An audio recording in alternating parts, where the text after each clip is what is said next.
Books have been targeted for removal in many places across the country. Could that happen here? The holiday seasons can be hard, but some of our buffs have been trying to help others in the community by doing donation drives. In a special Christmas-themed episode of Have You Heard, coming up next on this episode of BTV.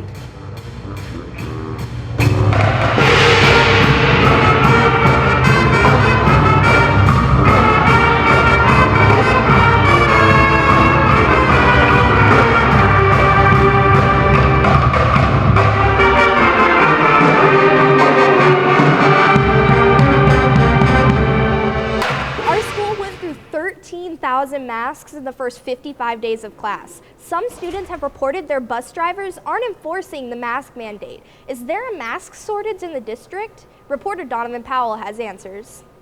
Around our school, we have heard from students that some bus drivers are not wearing masks or are no longer requiring them to be worn. We even noticed it ourselves when we were out filming video. But masks on buses are indeed a federal mandate. It's a federal mandate, so there is no arguing around it. It's not just a district policy. This is a U.S. Department of Transportation mandate, and we need to adhere to it.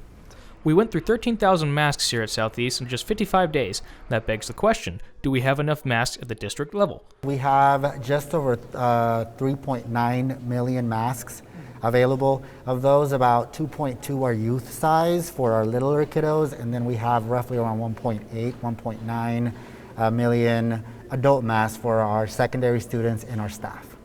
While we do have a lot of masks in stock, what does our consumption look like? Consumption has been roughly around 220,000 a month. So we think that should last us pretty much through the end of the school year, should consumption continue the same. And while the district does not plan on ordering many more masks unless the need arises, they have good reasoning for it. Also don't want to order too many and the mask mandate come down and then we end up with a whole bunch of them in stock. So because of that, again, we're threading that line of keeping enough in stock, but also not ordering too many that we're left with them at the end, and we end up wasting taxpayer monies in the process. However, no matter what the district decides, students must wear masks on buses. But what resources do we have to deal with potential noncompliance? High school has an administrator that's in charge of buses, or a bus supervisor of some sort. That would be your first line, Mr. Henning. So you can go to him, let him know, hey, the bus driver of Route 12 is not enforcing masks, and then they'll contact our transportation department. We can work through them to make sure that we're doing enforcement and to make sure that we're holding drivers accountable for the safety element of mask enforcement. For BTV, I'm Donovan Powell. On the note of COVID, there have been a shortage of substitutes for absent teachers here at Southeast. Ethan R. has more information on how this impacts the school. Have you noticed a teacher you wouldn't expect in a class? That may be due to a lack of substitutes. This means we sometimes have to get creative to cover classes. I go to subs that are already here in the building that have plan. Then I assign them to go cover that class that hour. If that does not work, because sometimes the plan doesn't match with the class, I go to people who are on hall duty. You'll see staff on hall duty in the halls. If not, I always turn to the department or other teachers and ask them if they are willing to sub during their plan time. Even if teachers are willing to sub, most teachers rather not sub during their plan time. If I have work that I can take with me, it's not that bad, but I can't prep my materials from another classroom, so I pay for it there. So is this sub shortage just impacting Southeast, or is it something bigger? What could possibly be the cause behind this? Right now we have about 764 active substitutes in the district. That has decreased. We're down about half of that over the last 4 years. We saw a significant decrease in 2020 when the pandemic really hit. The shortage was something that the district was preparing for. Yeah, we knew it was going to be difficult because a lot of people were very fearful about the virus until people could start getting vaccinated. Folks didn't know what to expect, and so with the number of subs declining, what is the district doing to try and get more substitutes? The district is obviously reaching out to people. We've even partnered with things like the folks at Senior Services. Everybody likes a little extra cash in their pocket, right? Then that person is eligible to receive a hiring or a referral bonus if their referral is hired within the district. For BTV, I'm Ethan R. Thank you, Ethan. If you have been bouncing around classes like a normal student, you most likely have noticed the major changes in temperature across the rooms. Kyrie Price helps us explain what's going on. The common complaint among students is that classrooms are either too hot or too cold. The weights room, because it's always too hot and not enough air conditioning in that class. Miss Remley's room is always like really hot, and Palmera's is always like really cold. Some students have said that it is too difficult to learn due to the temperature in the classroom. Yes, because it just makes us a lot like sweatier, and like some students, they don't come with a hoodie or like a jacket for school for one day. There's never the room, it's always like cold. Yeah, because it's like really uncomfortable when you're like sweating in class and you can't do anything about it because it's like really hot. Classroom temperatures are actually set by the district. Teachers can't really do anything, unfortunately, about it. So some areas of the schools are cooler but hotter than others. There are only so much that the school, the teachers, and the administrators can do for us. In our building, we don't have any control over our temperature settings. That's a centralized system, and so we have to make a request. If we're noticing that a room is abnormally cold or abnormally warm, we have to send that in through our building technician. It goes down through the Student Service Center, and once they have the request, they either can control it from their building, or they can send out a technician to see if there's some kind of malfunction in the system. So with that, students, you might want to pay attention to the forecast and dress appropriate for the changing weather outside and inside. For BTV, I'm Kyrie Price. Here's hoping next time I walk into my history class, it'll be a reasonable temperature. Reporter Lexi Thyssen is up next to talk about some construction some of you may have noticed. So you may have noticed that recent construction has popped up nearby the baseball field. This construction is for storage for Southeast track. For the track team, it's going to give us more space to store things that are usually outside. And then for our jumpers and throwers, it'll keep them from walking across the pallet bridge to get to practice. A lot of barriers existed for athletes and coaches before the construction of the shed. Baseball equipment and track equipment, it kind of gets cluttered in there. So currently we're having to, get creative with how we organize the materials and equipment. And so with them having a space for just track and having us just softball and baseball, we can kind of organize it a little bit better and kind of split it half and half with baseball and softball. Or in the wrestling room, really didn't have a really good place we could lock it up.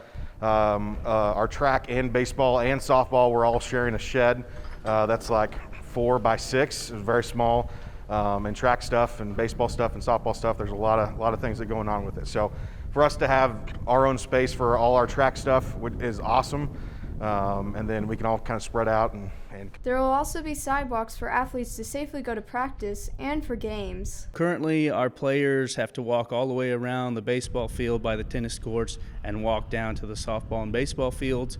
And so now they'll be able to park a little bit closer to the softball field and baseball fields, and they'll just be able to walk right across those new concrete walkways. That'll be a little bit closer and kind of safer for our students. Coaches hope in the future that more construction will go towards their sport. The goal and the dream would be to have another baseball and softball field out there and have a complex. But for sure the extra walkways are going to help pedestrians get out to the field and fans. And also with, some extra poured concrete, maybe more ability to put hitting nets out there and add to our facilities. Thank you, Lexi. Recently, Southeast took part in the annual turkey drive. Students donated food to be given to the less fortunate. Students could remove tardies from their records for their donations. Southeast had the most donations this year with 113 turkeys, 515 sides, and $822. I also organized a Christmas drive for teens and kids of the Wichita Children's Home. You can get more information in the Buffs Library. Be sure to donate if you can. A local district was looking into banning some books. Annalise Wynn looks into the chances of this happening here. On November 9th, the Goddard School District removed 29 books from circulation. Southeast currently has most of these novels available in the library.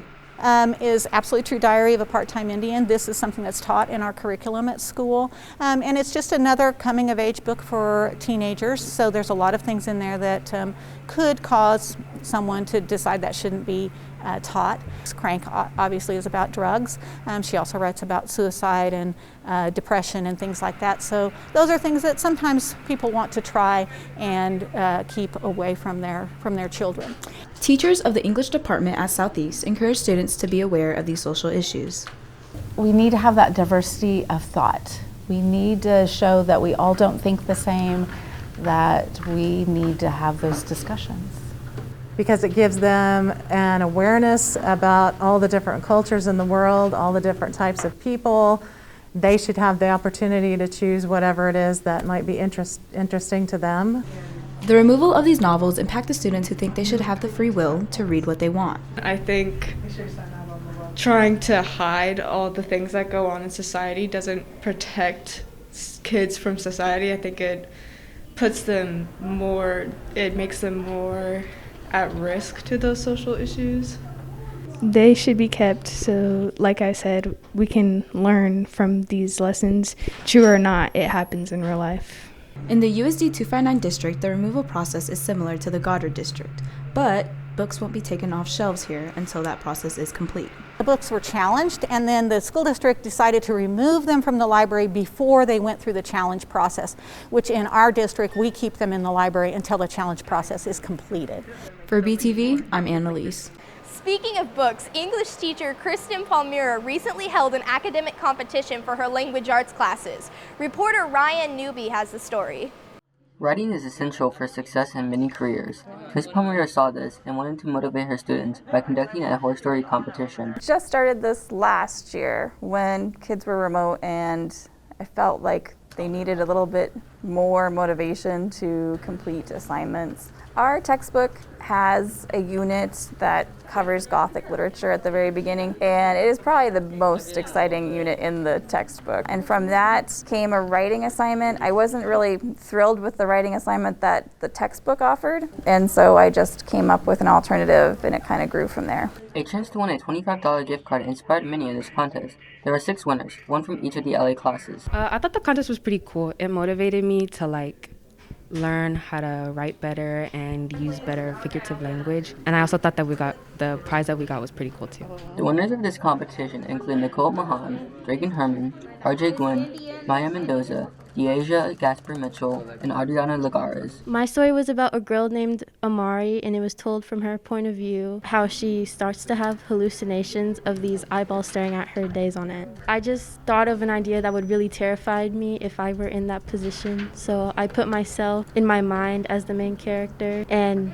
if I were to hallucinate about eyes staring at me, I'd be pretty terrified. Another honorable mention was Annalisa Serda's story, Where Are You? My story was about a mom and a daughter who move into a new house, and the energy feels weird, but they don't really think much about it. They are cleaning the house one day, and there's this creepy kukui in the closet. Whenever you look at the kukui, you can't look away. All of these writers in Ms. Palmyra's classes put in a lot of work and dedication into these stories, so you should definitely check them out. I can't even tell you how many students really just knocked me out of the park because they were awesome. These students have a future ahead of them in writing if they want to do so. You can find these stories outside Ms. Palmyra's classroom at E213. For BTV, I'm Ryan Newby. Last episode, we had Brandon Johnson, a city council member, visit the school. This episode, we had another. Becky Tuttle from District 2 visited Southeast on November 15th. She said she wanted to hear students' opinions on how she'll use them to impact her votes. We want students in high school and middle school to get involved and to know what we're doing. We are really interested on City Council as elected officials to make sure that we're listening to what the next generation wants. I tell people I'm making decisions from the bench that aren't just going to impact us 5, 10, 15 years down the road, but for generations to come. And so we need to be listening to what students in high school, middle school, college want, and what will help keep them here, what will help them to want to stay in Wichita. On November 17th, the Thespians presented their annual Senior One Acts. The senior thespians picked out a few skits and directed a few lower classmen through them.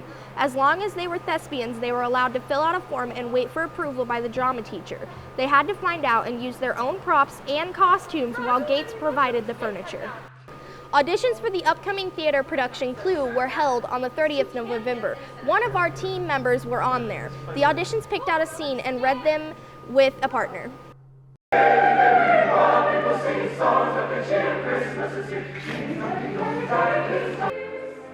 The second choir concert was held here on December 9th. This was the first winter concert since 2018. They were able to perform with chamber orchestra and sung a collection of winter-themed songs. Miss Khan and her GSA Buff Pride Club organized a live event for transgender awareness on November 22nd. Student listeners to the panel of transgender people, which included a guest speaker, Gabe Padilla, and Panilla also included an Alex Backus and Lucas Christner who shared their experiences. If you take Pawnee to school, you'll need to look for a different route when getting back from break. Starting January 4th, construction will start on Pawnee from Webb to Greenwich with a full closure in both directions for about 3 weeks. After that, Pawnee will become westbound only. Until construction is finished, you'll likely need to go north to Harry or south to 31st to get around. And here is this episode installment of Have You Heard? Here's my co-host, Miles. Hey Buffs, welcome back to another segment of Have You Heard? Today's question is, should Mariah Carey's song, All I Want for Christmas Is You, be put to rest? So here we are in Mr. Fitch's classroom. All right, class, should Mariah Carey's song be put to rest finally? Yes! Yes? Oh, really? It should? Yes. No one opposes? It's overplayed. Sir, do you oppose? Yeah. Follow me. Come on.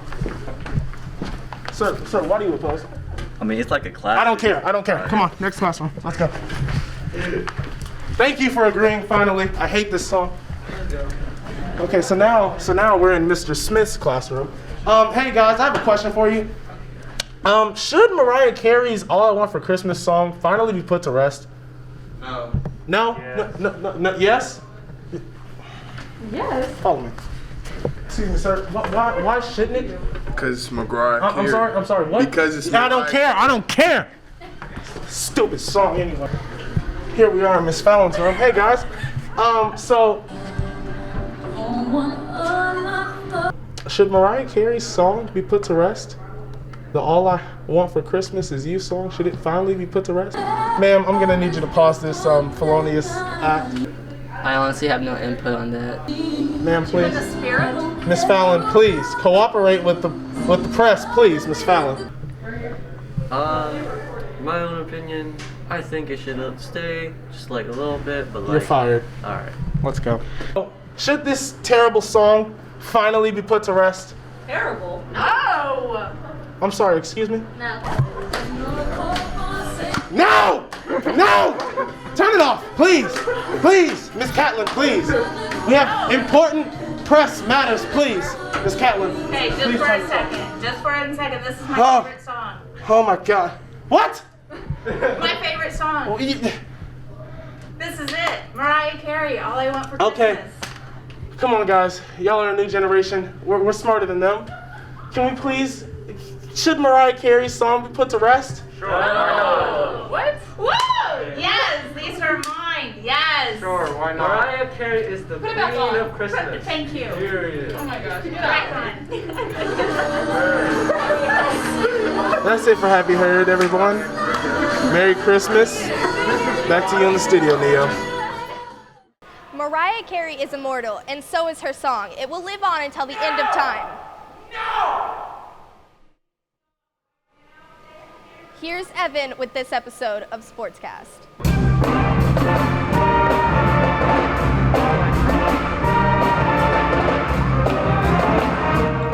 Whoa, it's getting colder by the day, but you know what that means? It's time for winter sports, where I'm your anchor, Evan Tong. Also unanimously voted to be the worst referee in my officiating sports class. Our home opener in a rivalry of hate pits us against East as the teams traded blow for blow.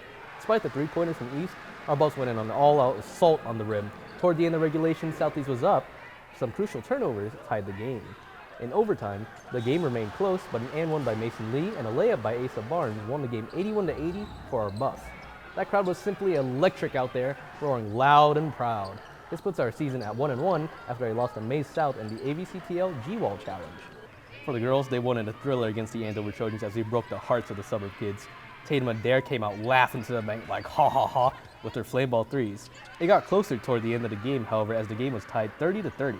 On the last Southeast possession, Ramaya Kennedy was fouled and went to the line for 2. She sunk the first one and missed the second to end the game 31-30. Their home opener was a win against East where it was not even close, putting their season at 2-0. Nice start, ladies. Southeast has recently had their first swim meet of the year, but that's not the only thing happening in the water. We also have divers this year, something that hasn't happened in a while, and we'll have a story on that next episode. Our annual Powder Puff game ended in an overtime thriller as the juniors terrorized the gridiron with their option run while the seniors relied on their air game.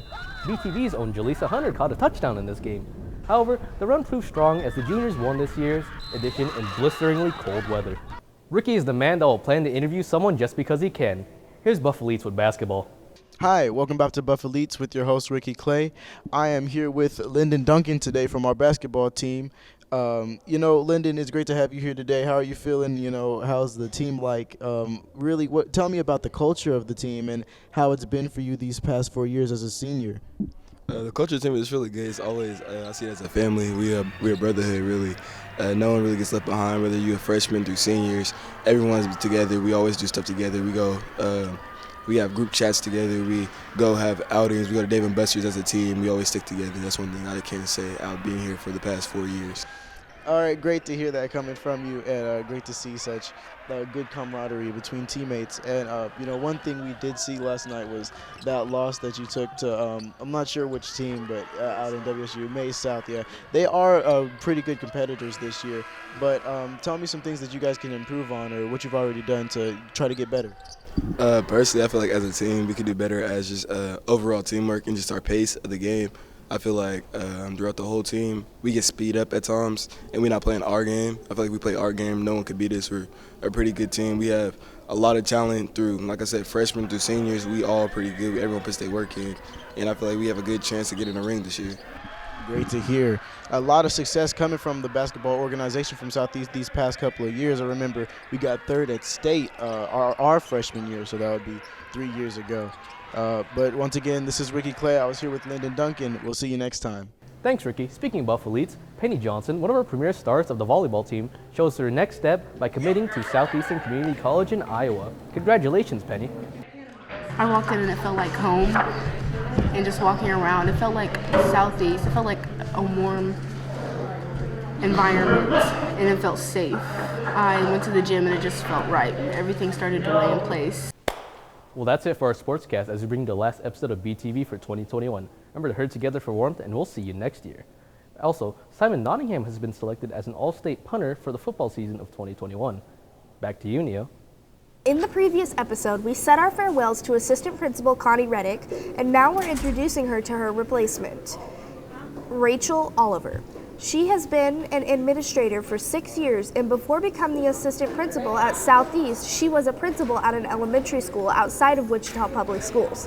She says that it was difficult transitioning halfway through the semester, but she is eager to learn more about the staff and students. Transitioning in the middle of the year has been kind of tough. It's fun and exciting for sure, and I am beginning to develop a huge love for Southeast Buffs. But it's hard because everybody kind of knows each other, and I'm the new guy. There are procedures already in place, and I'm trying to learn all of those on top of just students and staff. So please give me some grace as I try to meet everybody. That does it for this episode of BTV. Now we leave you with some sights and sounds from our Winter Sports Assembly.